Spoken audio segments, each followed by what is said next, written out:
What is up, ladies and gentlemen? My name is Jerichoholic8704, here to give you another installment in the ECW review series thing. ECW, Episode 4. This is the 4th of July episode of ECW, and it's also from Philadelphia, Pennsylvania. How apropos, it's the birthplace of ECW. So we have a backstage segment to lead it off, and it's Heyman, and he announces that last week RVD had lost the WWE Championship to John Cena and Edge. Well, Edge regained the championship. However, he lost the title in a triple threat match to John Cena and Edge. However, he says RVD is still your reigning and defending ECW Championship, and all of a sudden there's a big knock on the door, and Big Show barges in. He's like, listen, Heyman, you said if I came from Raw to ECW, I'd get an ECW Championship match, and you know what? I want it right now. Heyman beats around the bush a little bit, and shows like, listen, I'm not asking, I'm demanding. So then they cut to the intro, and they show the crowd, and Joey Styles welcomes us to ECW, and they're going through the card and all the big matches and moments for tonight. And then they get cut off, and Justin Roberts announced that Kelly Kelly is here for Kelly's expose. And Kelly Kelly's in this red, white, and blue outfit for Independence Day, and it said Kelly's expose, and a little graphic showed up, and under it said a salute to America. So Kelly does her thing. Her boobs are painted with stars and stripes and shit. She's about to take off her panties, and then Mike Knox comes in and covers her up with an American flag. So at least Mike Knox was tasteful with his cover up. At least he covered her up with an American flag for Independence Day. So then we had a match, Mike Knox versus Little Guido. So before the match, Mike Knox tries to cut a promo and everything, and the crowd tells him to shut the fuck up, and they tell him that he sucks dick. So Knox basically just says Kelly is his and no one else's, and Little Guido jumps him from behind, and he just, he starts hitting him with some drop kicks and some punches and everything. So Mike Knox is kind of dazed and confused, and Little Guido goes up to the turnbuckle, and he goes for a missile drop kick, and Mike Knox just totally swats him right out of the air, and he just beats up on Little Guido. People are chanting boring. People are chanting that Mike Knox sucks. I will say, what saved this match from being the absolute shits was Mike Knox hit so many fucking body slams, and that wasn't the thing that made this match great, because that was making this match the worst thing I've ever seen. He just hit body slam after body slam after body slam after body slam, to the point where Taz just went, how many body slams is this guy gonna fucking throw? Then Mike Knox hit probably the biggest big boot I've ever seen in my life. Nunzio flew across the ring, and he sold it like he was dead. And then he hit the Sister Abigail, and he got the pin. This was a horrible match, a horrendous match. It didn't even go very long, but it was just the shits. So after that, we have a backstage segment where Heyman, he's all distressed and everything, and RVD barges into his office, and he says, hey, if Big Show wants a title shot, he can get it. He doesn't have to bully you to get the title shot. And RVD is, very adamant about facing Big Show tonight for the championship, and Paul Heyman is very hesitant, and he's like, listen, Rob, you've had one hell of a schedule, you just came off of a loss on Raw, I don't know how I feel about this. And then RVD said, listen, Paul, this is ECW, this is the brand we built together, I'm not going to have the big guys come in here and take spots they don't deserve. So RVD is like, you know what? I'm just going to accept the challenge for Big Show myself. And he walks out of the office, and Heyman tries to go after him, but he thinks better of it. And then right after RVD makes this big old speech about how Big Show and all these other big guys better not take the spots in ECW just because they're big, we get a vignette for Test making his in-ring debut in ECW. What the fuck? So after the Test vignette, Joey Styles and Taz are talking like, oh yeah, Test, he's making his debut tonight. And then all of a sudden, some dude in, a pastor's uniform, he's got the black shirt on and the clerical collar and everything.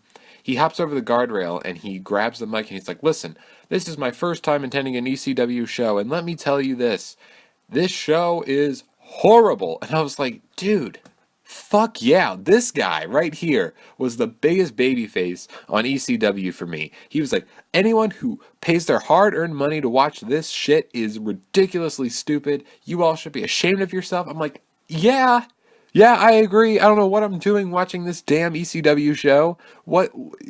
I was cheering this man. And he was like, all of you are sinners, and you're all gonna burn in hell. So he does all these, religious references and everything. And then out of the fucking blue, in a plot twist that would put M. Night Shyamalan to shame, this man rips off his clerical collar and says, "By the way, I'm not really a pastor. I just wanted to speak my mind." I was appalled because why the fuck did this guy have to be a pastor? Did he just have to say, was he a pastor just so he could say that everyone was going to burn in hell? Was that the only reason? Any Joe Schmo could have said what he said. It wasn't like he dropped some, like, it wasn't like he quoted the Bible or something or dropped some, 10 commandments and shit. He just completely said anything that any average anti-ECW Joe Blow could say. They just made him a pastor for the sake of being a pastor. I will say I was entertained by the fact that it was just a massive plot twist. But why he had to be a pastor, I have no clue. So continuing on, he jumps back over the guardrail and he just sits down in a seat, and then Sandman comes out and he drinks some beer and then looks at the dude and just canes the hell out of him. Nothing new. So then we had a backstage segment with Rob Van Dam and the Big Show. Big Show's tying his boots and RVD's like, "Hey, you want a title shot?" And Big Show's like, yeah, I want a title shot. And RVD's like, "Fine, I accept." And he just slaps the shit out of Big Show. I had to rewind and watch the slap one more time because it was that great. And that leads into a commercial break. Coming back from commercial, Heyman and RVD are walking backstage. Heyman asks RVD where his head is, and RVD says that he and Heyman are ECW, and it's his responsibility to defend the ECW Championship. Heyman says, "All right, and you know what? Your match tonight, it's Extreme Rules." And they both shake their hands, and RVD says, "I won't let you down." So then we have Test versus Al Snow. Al Snow came out with Head, which was probably the biggest reaction on the whole show. Test just opens up by just beating the shit out of Al Snow. He just charges him and just punches him in the corner, and the ref in ECW, in Extreme Championship Wrestling, has to restrain Test from kicking ass. It was during this time that the crowd chanted, "You take steroids" at Test, which, judging by his physique, and may God rest Test's soul, I have nothing against the guy, but judging by his physique, they had a very valid point. So Test hits a couple punches, kicks, and then he hits this big old swinging neck breaker, and he beats Al Snow in like a minute and a half. Dud! After the match, he kicked Head. He set up Head as if it was a football in a kickstand, and he just punted it out into the crowd. And that was honestly, if you want to be a heel, you wouldn't do that shit, because then everyone in the crowd rushed over to try and grab Head, the authentic Head that was accompanying Al Snow to the ring. And one dude caught it, and he was cheering up and down. So it's like, listen, if you're a heel, you don't want to really you don't want to make the people happy at all. It was like, I remember when Dolph Ziggler was a heel, and he was I think he was hitting, who was it? I think it was Kalisto maybe, or Apollo Crews. He was hitting him with the chair, and the crowd chanted one more time, and he hit him with the chair one more time. It's like, you dipshit, why would you do that? Because now the people are cheering. A great example of a good heel nowadays in WWE is, you all know, is Neville, because something Neville will do is, he'll fake going to the top rope, he'll fake doing a big dive. It's stuff like that where you tease him, and, then then they boo. So what Test should have done, in hindsight, is he should have set Head up on, in the ring and pretended to punt it so people would get excited to catch Head. And then he just could, pull his pants down and take a shit on Head. I don't know. Something stupid.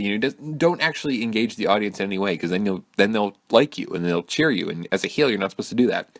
And on a side note, I was thinking about Test and his ECW run. Now, eventually, I don't know when it happens, but I know Test came up with a nickname for himself, and I'm 99.9% sure he was "I am the Impact Layer."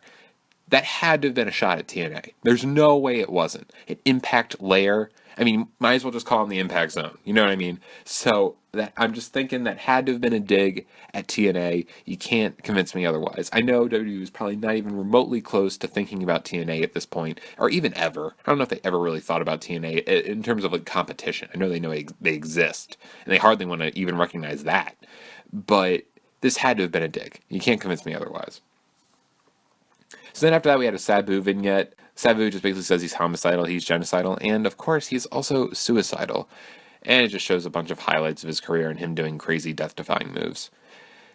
So they announced that Big Show and RVD is coming up next, but back from commercial break, they show Kevin Thorne hanging outside the arena in Philadelphia, and then he just spits fake blood into the camera. And then we got the little opening promo, the "Don't Let These Tattoos Fool You" promo from CM Punk, who's going to make his debut in, I believe, a couple weeks. I don't think it's next week that he makes his in-ring debut, but I could be wrong about that.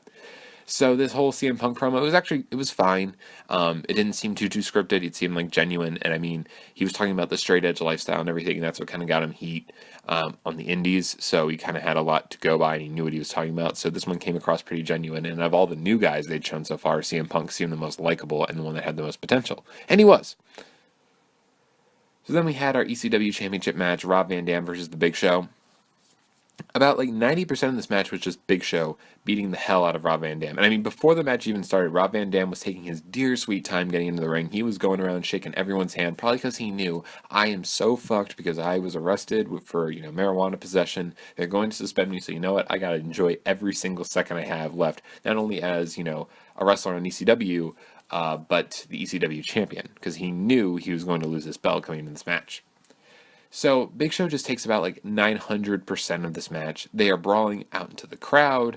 RVD got like spurts of offense in, but rarely did Big Show ever show any signs of weakness. And the thing was, this was an Extreme Rules match, and Big Show is doing bear hugs and chin locks and shit. Oh my god, it was the absolute drizzling shits. The crowd was chanting, "You can't wrestle a Big Show."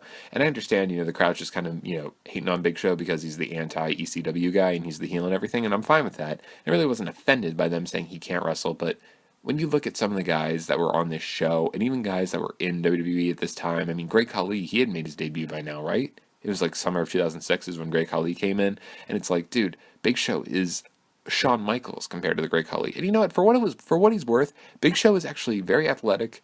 For a big guy, he does a lot of great things. He's pulled out a drop kick that looks a million times better than any drop kick John Cena has ever thrown out. So, for what he's worth, Big Show is actually a pretty good athlete. And again, I wasn't offended or anything that they were chanting, "You can't wrestle a Big Show." It's just, out of all the people to chant, "You can't wrestle" at, Big Show would be lower on my list. During all the rest holds and everything, the crowd was chanting marijuana during the match, and then it got to the point where half the crowd was chanting marijuana, and then the other half was chanting 18 ounces, just to be a bunch of dicks to Rob Van Dam. So eventually, later down in the match, after the final commercial break, Big Show goes for a chokeslam, but RVD counters it into a DDT. RVD starts a comeback with low drop kicks, cross bodies, and rolling thunders. RVD goes for a drop kick off the top, and then Big Show catches him and dumps him over the ropes. Big Show then grabs the steel steps on the outside of the ring, but RVD trips him up. Show is down on the outside, and RVD goes for a high cross, but Show catches him and throws him into the apron. Show gets into the ring, and RVD grabs a chair. Big Show swats it away like it was a bug, and then he chokeslams Rob Van Dam. He gets a 2 count, and he argues with the ref a bit, and then he just hits that Cobra Clutch slam on the ref. Show goes for a powerbomb, but RVD takes the chair up with him and hits him in the face. That was the one thing, similar to the Mike Knox match that had an awesome spot in it when he booted little Guido. This was the best spot of the match. He goes for a powerbomb, and RVD just brings the chair up with him and just whacks Big Show right in the head. It was a very, very cool moment, very, very cool spot. So RVD seems to be in the clear. He hits the Van Daminator, and then he hits a 5-star frog splash. Obviously, the ref is down, and then a la ECW One Night Stand 2006, Paul Heyman runs to the ring. He counts 1, he counts 2, and then he stops at 3. He gets out of the ring, and RVD's like, "What the fuck, man?" He turns around, and he just eats a chair shot right to the face. So he eats this chair shot right to the face. Paul Heyman gets back into the ring, and he says, "Big Show, cover him right now." Big Show slams RVD right onto the chair and covers him. Heyman counts to 1, 2, 3. Big Show is your new ECW champion. RVD is suspended for 30 days on account of his marijuana possession arrest. And the crowd just throws a bunch of trash in the ring, and I was throwing my water bottles at my TV screen because I was thinking, what the fuck did I just watch? So that was probably the worst episode of ECW that we have seen so far. All the matches were terrible. Nothing of this show was remotely interesting, and everything should be avoided. My name is Jerichoholic8704, and I will see all of you guys later.